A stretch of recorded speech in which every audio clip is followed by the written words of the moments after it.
a Korean-inspired stew with chicken, potatoes, spring onion, and carrots. I'm now peeling any of the dried up spring onion skins off of the spring onion for us to have cleaner spring onions. We want cleaner spring onions for this Korean-inspired stew. We want the Korean-inspired stew to not have any dried up spring onion leaves. Did you see that? I took out a second bunch of spring onion that we're now going to clean as to not have any dried up spring onion skins in the Korean-inspired stew. No one likes dried up spring onion skins in the Korean-inspired stew. We are now taking our santoku knife and we're going to cut the spring onions.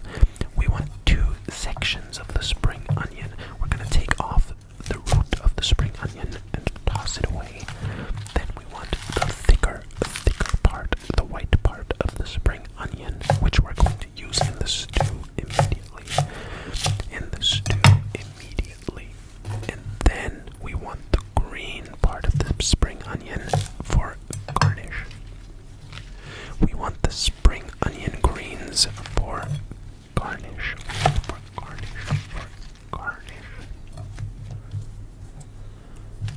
We are now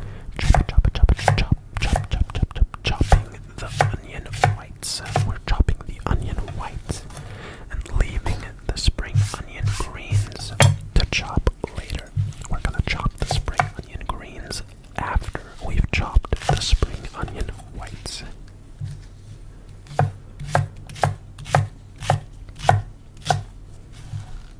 Making sure to grab every last bit off the cutting board. We're taking all of the spring onion off the cutting board in order to cook it later. Cutting up the spring onion.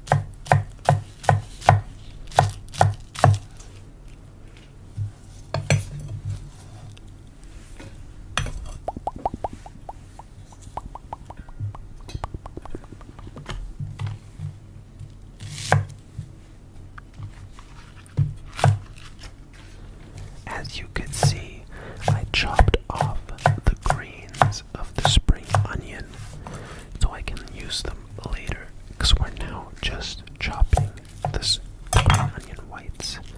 The green onion whites, the white of the green onion is being chopped. We're chopping the white of the green onion to use it in the Korean-inspired stew.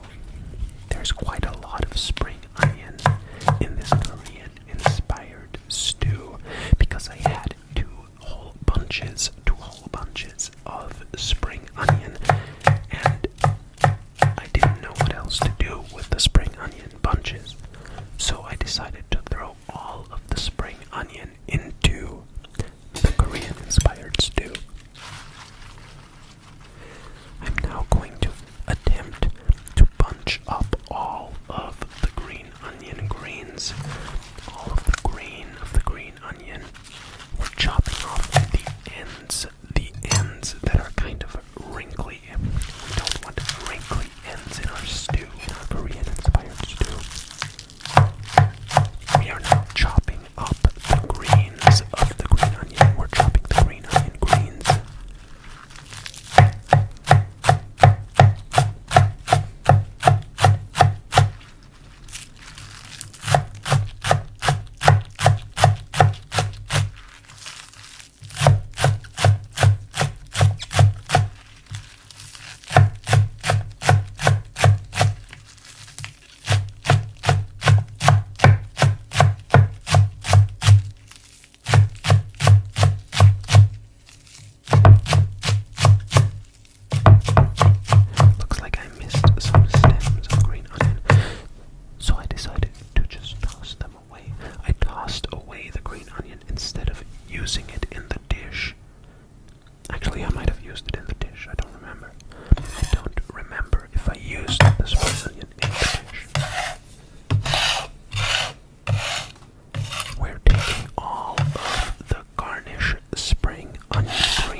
this time, as opposed to last time, we have larger potatoes.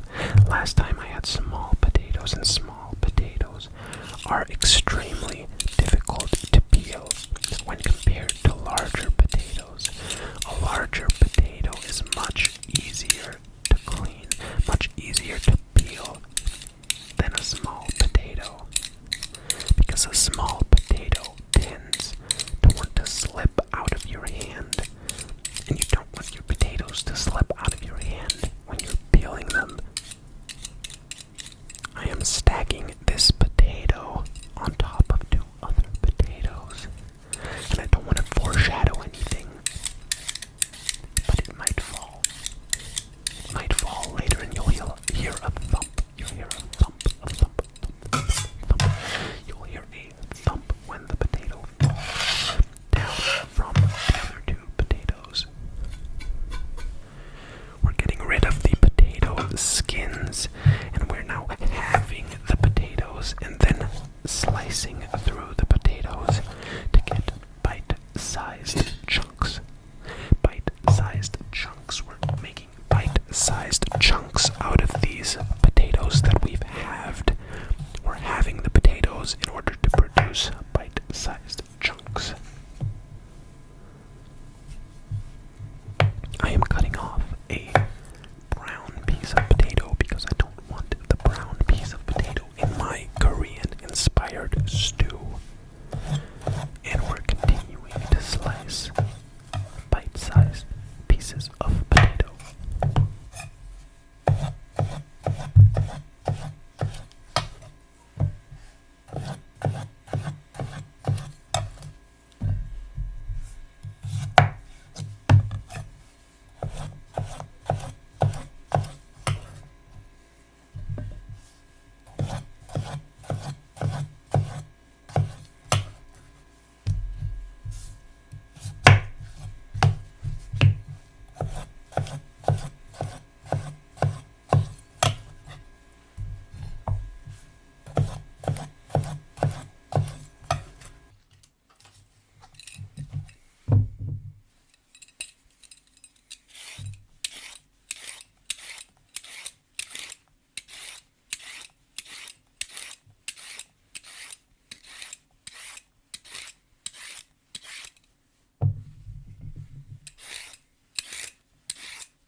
We're peeling the carrots.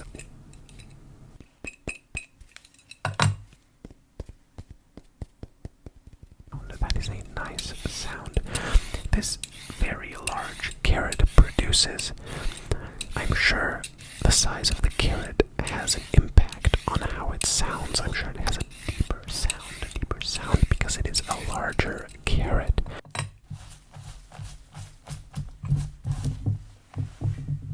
We've now peeled all of the carrots, so we're going to proceed to slicing the carrots. We want the carrots to be a size.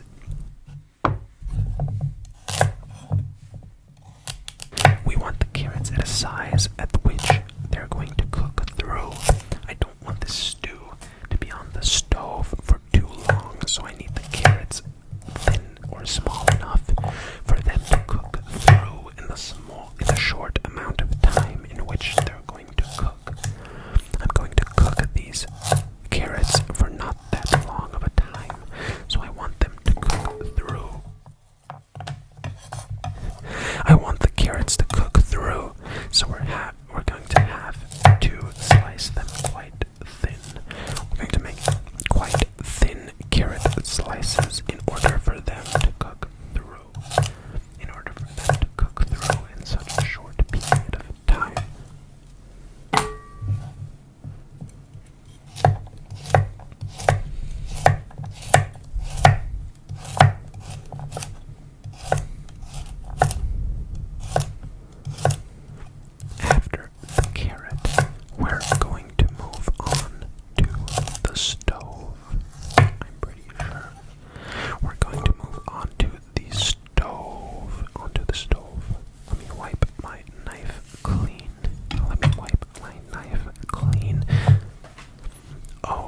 also have, this is the main reason why I say it's a Korean inspired dish, because it has some very not Korean sausages. I made this dish as dinner for my brother and I, I didn't have enough chicken. I had not enough chicken for the dish for the two of us. So I cut up some sausage, some very not Korean sausage, which makes me say it's a Korean inspired dish. Were it not for the sausage, I'm sure the dish would actually be quite Korean. I dare say quite Korean. We're now at the stove top, and we melted some clarified butter in our pot, in our pot, and we're searing off boneless, skinless chicken thighs. Chicken thighs are, in my opinion, much better than chicken breasts, because chicken breasts tend to dry out. You don't want dry chicken. In my opinion, ever, I don't want dry chicken, so I'm taking chicken thighs for my Korean inspired dish. My Korean inspired dish gets chicken thighs.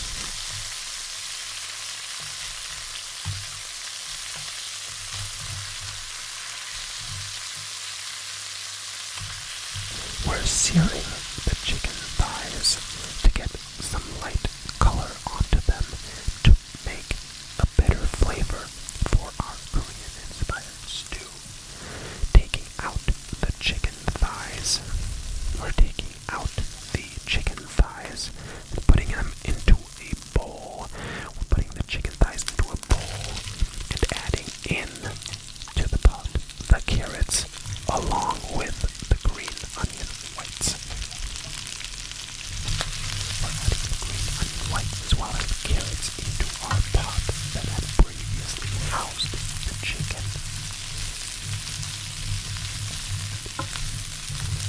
We're trying to use the moisture of the vegetables in order to get most of the fond off of the bottom of the pan. Most of the fond does not come off of the bottom of the pan, so I'm using a splash of water. We're adding a splash of water so the fond doesn't burn on the bottom of the pan. It gets very, very steamy. We have a very steamy kitchen right now. So we're going to add our bite-sized chunks of potato. We have bite-sized chunks of potato.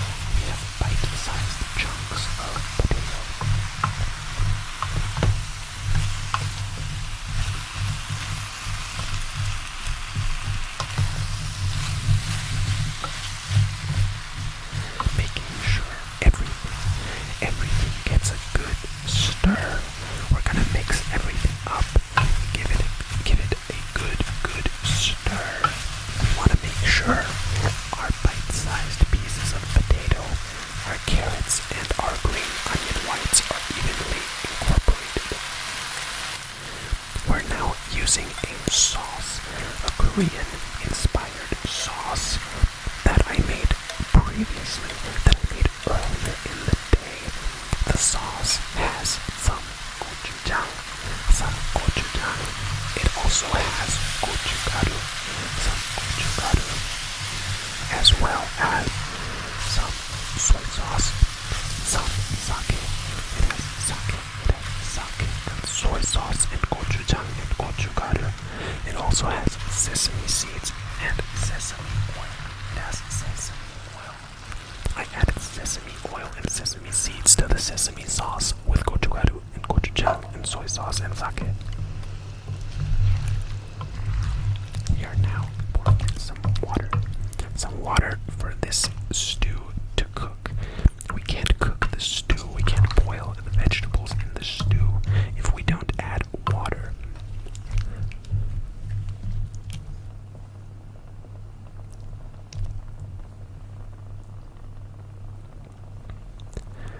We are now placing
stew.